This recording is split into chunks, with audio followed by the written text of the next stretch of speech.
Want to know the biggest mistakes buyers are making today?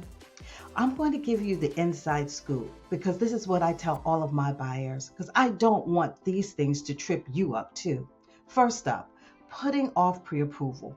While touring houses is more fun, if you don't have a pre-approval in hand, you're doing yourself a disservice. You really do want to get it in ASAP because it gives you a good idea of what you can borrow as far as a loan, and it actually shows sellers how serious you are about buying a house. Next, holding out for perfection. Let's get real. Most houses, you're going to like about 80 to 90% of what's in that house. So if you see the one you want, I want you to be realistic and I want you to go after that house because you can always do upgrades.